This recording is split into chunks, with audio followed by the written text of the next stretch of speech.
All right, let's talk Houston Texans. This team is obviously one of the top contenders in the AFC. We're expecting hopefully massive improvement on the offensive side of the ball this season. And to that end, the Houston Texans, if you listen to what they are doing so far at OTAs, there's one rookie that they're really excited about. This kid is flying under the radar, but he should have a big impact for Houston. We'll get into that report in just 1 second. But first, I am Nick. That is Andrew, and this is Saturday Morning Inspection.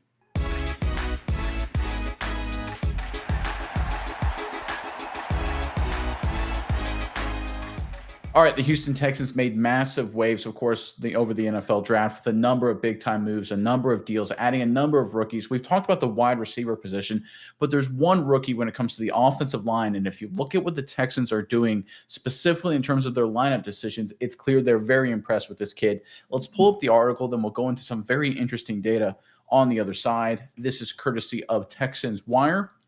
What will the Houston Texans offensive line look like in 2025? New offensive coordinator Nick Caley may have just pulled back the curtain a bit on that during the first play of organized team activities. At one point, Cam Robinson started at left tackle, Lincoln Tomlinson at left guard, Jake Andrews at center. Okay, that's kind of what we expected. Titus Howard at right guard, and second round pick Ariante Ursary at right tackle. Then Ursary would be flipped with 2024 second round pick Blake Fisher, while he'd replace Robinson on the left side.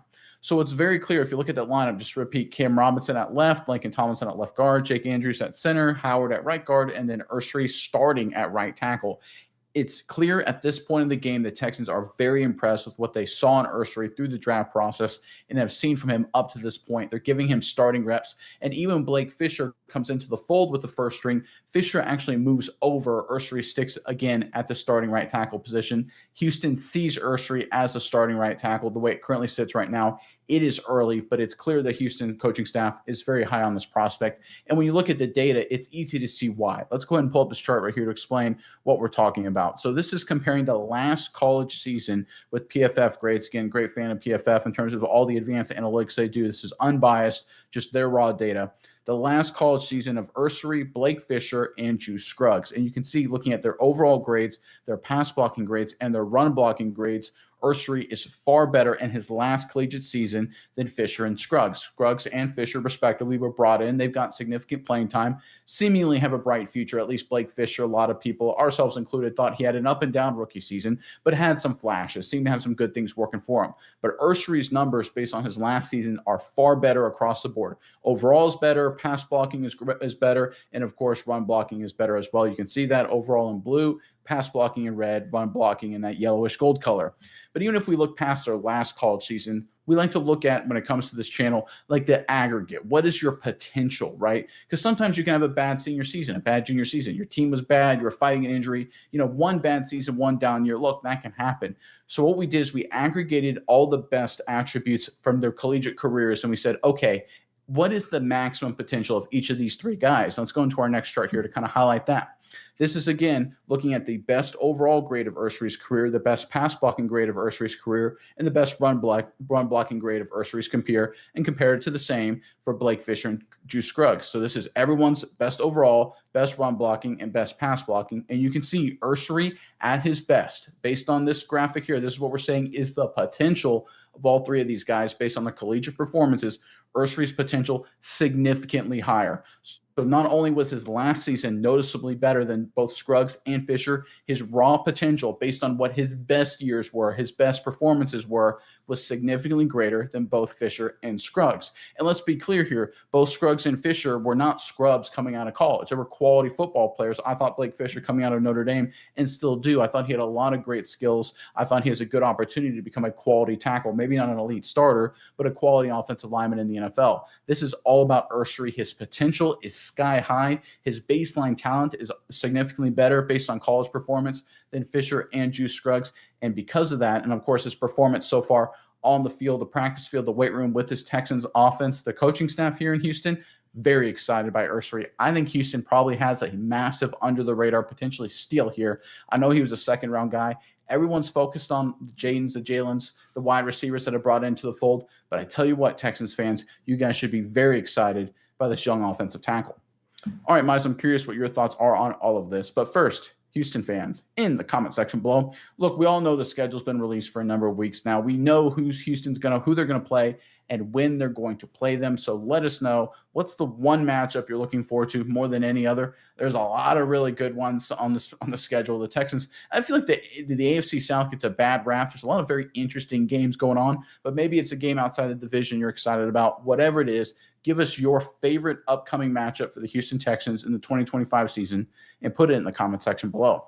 But Mize, over to you now. Enough from me. I've rambled. Good Lord knows long enough at this point.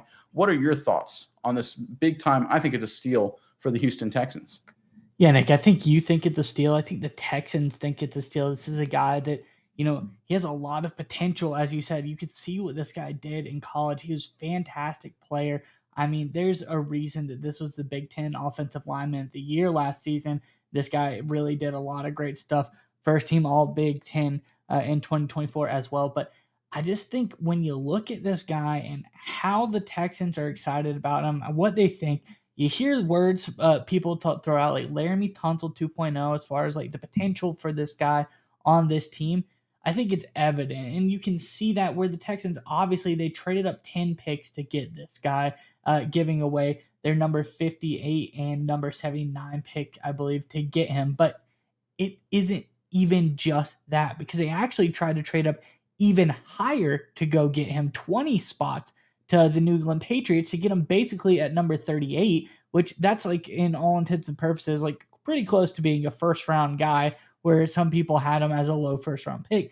They were willing to give up even more to go get this guy. Luckily, New England turned it down for the Texans, and they were able to get him 10 spots after that at number 48. But I think that's the key here. This guy, his potential is unreal. What he brings to the table as a player is very, very good. 6'6", 330 pounds. He is the perfect size as far as what you'd want as an offensive tackle. This guy is fantastic. He did really good at Minnesota. I think just overall, this is what you want. And when you're the Houston Texans, that speaks very well, because what do you need on this team? You need people to protect CJ Stroud and get this offense back online. And I think that's what you get in a guy like Ursary, someone all the potential of the world. He's nasty in the run game. He's a mauler. That's where he's best, but he's very good at pass blocking, notably better in college at pass blocking than both Scruggs and Fisher. This guy's really, really good. And I think with this shifting around of the offensive line, we're going to see a much improved unit out there. And I think this offense is going to go back to the way that it was going to be. There's a lot of great additions they made here. I think overall, everything looks really nice, but it's like you said, this is going to be special for the Texans. They really are high on this guy. And I think when you look at the data, everything compiled, their willingness to have even moved up higher for him, you got to think there's a reason to be that excited about this kid. He is something special. And I think this is going to be a big force multiplier for the Texans offensive line this season. Well, especially considering the Houston Texans offensive line. Now, look, Texans fans, you know this. I'm preaching to the choir here, but this was not a good group in terms of how they performed on the field. 21st in pass blocking grade, 25th in run blocking grade, according to PFF.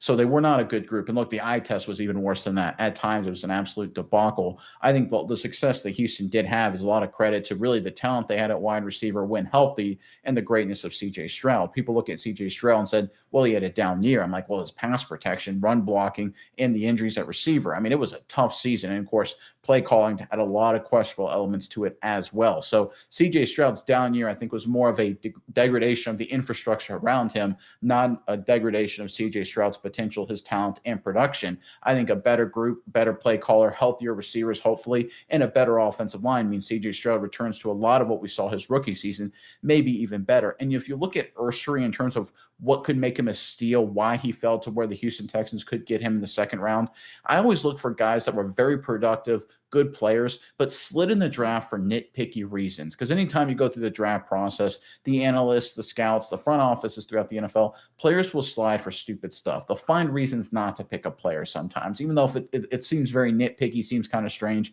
Let me list you some of the weaknesses according to the NFL.com draft profile for Ursary, and let me know, do you think this is nitpicky or not? I mean, this stuff is pretty interesting. So this is the reasons to not draft him. Plays with limited knee bend. Target point for a pass punch can drift too high on opponent's frame. Tight hips limits his ability to open and recover when beaten. Below average pop on contact and gallop step.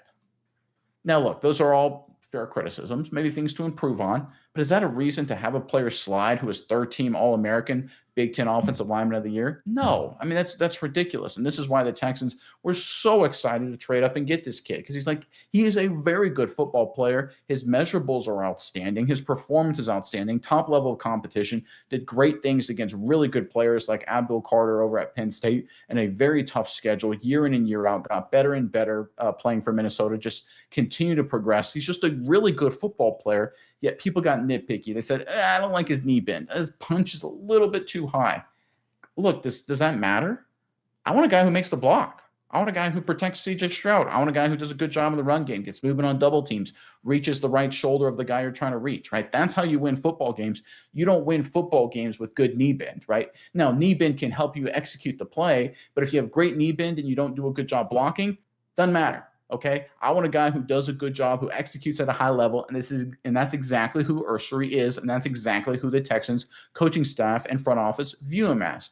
Now, look, the caveat we have to say, it is early, of course, OTAs and all this, but if you look at what the Texans are doing, and you look at the data, you look at the reports, you look at everything across the board, I think the Texans have their next starting right tackle here in Ursary. I think he is that kind of player. We're not talking about a potential developmental guy. We're talking about a day one contributor and an upgrade on this Houston offensive line.